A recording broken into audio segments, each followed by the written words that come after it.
I'll tell thee a tale, now list to me. With the hay-ho, the wind and the rain. But merry or sad, oh, which shall it be? For the rain, it raineth every day. An important thing that Rafe does is the material he presents us with is something that, of course, we want to learn, but he does it in such an interesting way, and he's so informed about it beforehand that it captures all of our attention so well. And I feel like that's what teachers lack. They lack just interesting stuff. Most of the time it's just worksheets that they give out just because, they're on the computer in the end of the room, and it's frustrating because you want to learn something. You're there for a reason, and everything that Rafe presents us has a purpose, whether it be orientations for a trip, the books we read, it all leads back to who we are and what we want to do with that information and what we're going to take from it in the future in our careers, in our families and everything. And I feel like that's what most teachers don't understand, that the lesson doesn't end in the classroom, that what we should be learning, we should be taking for the rest of our lives. And just the environment itself here, just learning with your friends, it's always really fun. And yeah. In many of my classes, the teacher makes a conscious decision whether to help the student or to explode at the student for their mistakes. And it's usually the latter, but here that's not what happens. Here, if we struggle or we need assistance with anything, Rafe is always there to help us and give us insight on what to do. Rafe's wife, Barbara, she's an amazing person. Her iconic question is, what do you do when things go wrong? And this classroom has taught us that when things go wrong, you look for help. And when things go wrong for other people, you learn to give help. That's something that I feel is the backbone of this class, and that's what makes it special for me.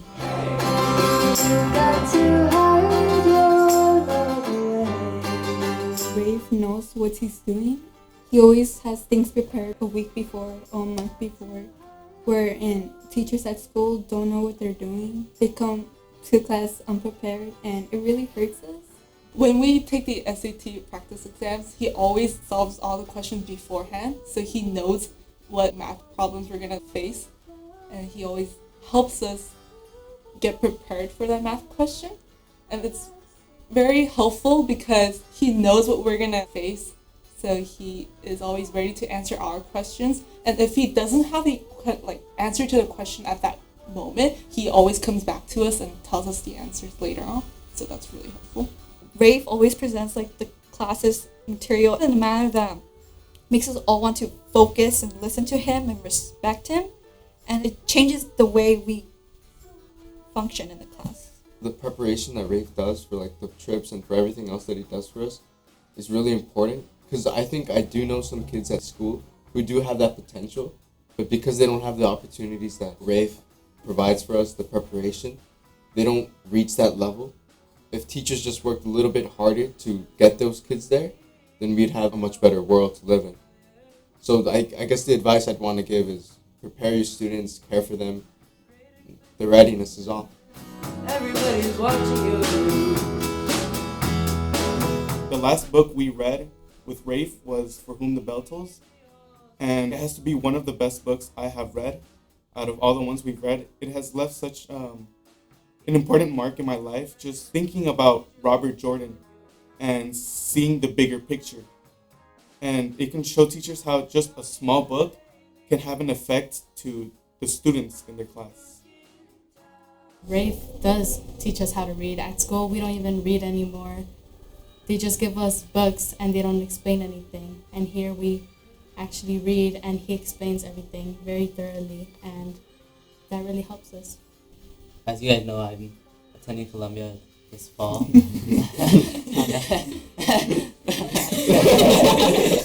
I have a point.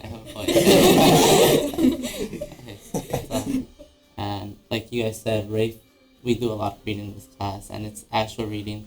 This year, we read Othello in class, and the teacher just handed out copies, and we read them in acts. We didn't even read the full play because she split it into 5 groups. One group read Act 1, and the other group read Act 2, and then the other group read Act 3, and then we just paraphrased our acts to each other, which was like pointless. But in this class we read, and I think my writing greatly improved because of this class and my speaking, and I think that's what has helped me set apart from other students. So if I had advice for teacher, it would be read with your students, go take the time. It's not like we're doing anything else in class anyways.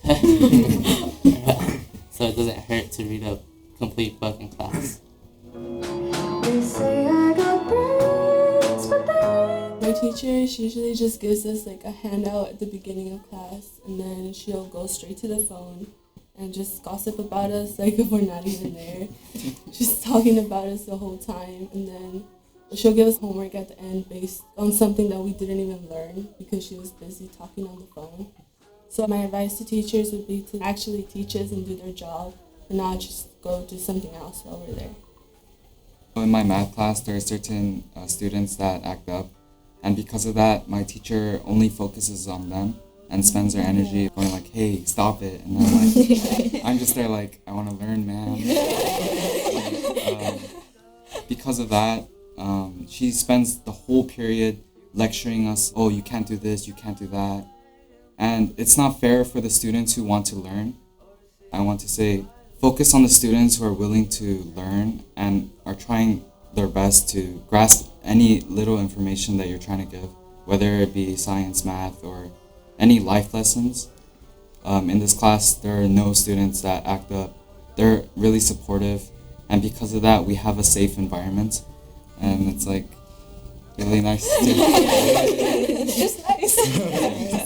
I was in my Algebra 2 class, and my teacher, it was the first day of school, and my teacher gave us a textbook, and this is what he said. He said, oh, just do it on your own. And we had to do everything on our own till the last day of school. So I had to teach myself Algebra 2, and it wasn't that easy because he wasn't there to help, and he's a teacher and he was supposed to help me, but he was never prepared to answer any questions.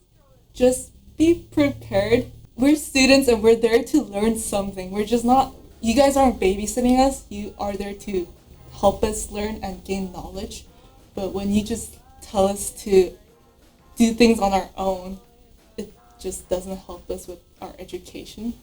One time, my science teacher gave us a worksheet, and at the end of class it was due, and I turned it in and I gave it to him right in his hands, and the next day he said I didn't turn it in, so I didn't get the grade I deserved because he lost my paper.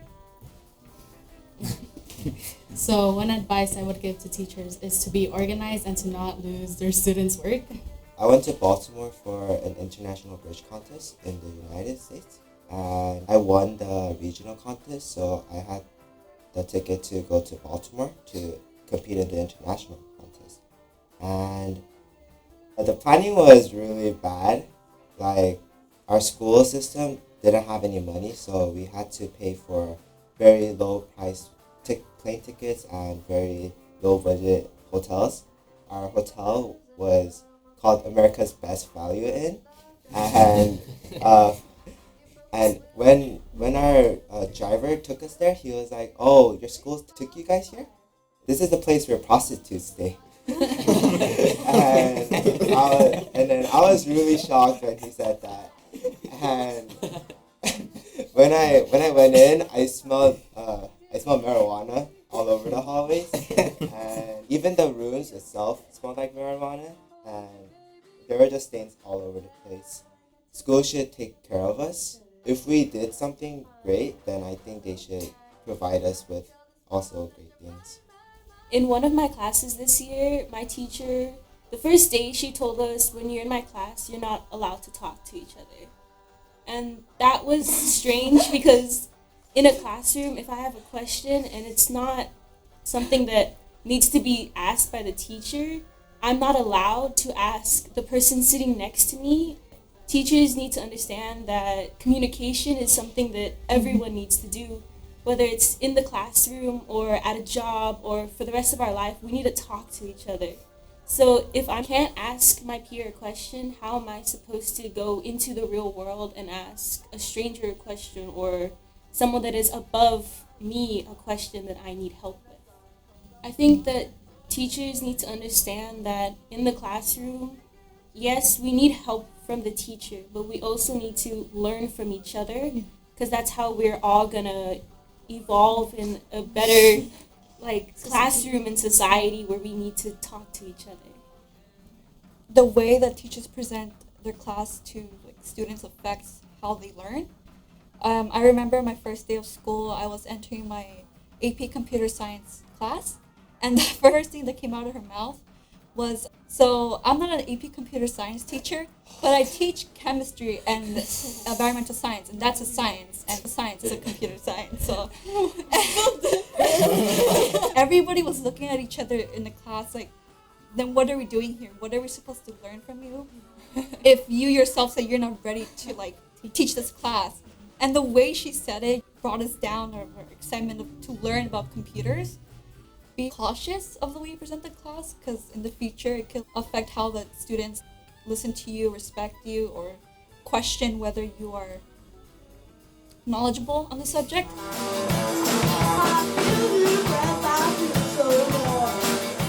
Here we're able to freely express our opinions, whereas opposed to in other classrooms, kids are restricted to the teacher. And here every day after class or rehearsal, Rafe asks us, how was the day? What can I do to make next time better? And I think it really helps to get students' opinions, because the teacher's way of doing things isn't always the right way.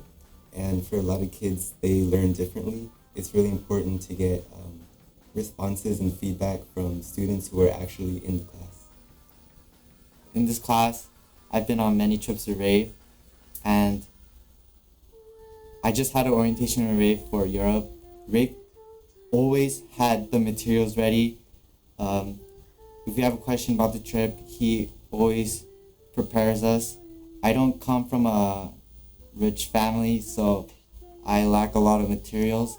I asked Rafe if he can help me with my suitcase, and he willingly and without anything behind it, he just helped me out. He says, "Oh, Johnny, just give me your favorite color, and I'll buy you a suitcase." It's an environment where we get to trust and make bonds together without any boundaries, and we're able to laugh without having any consequences. And Rafe also asked how we were.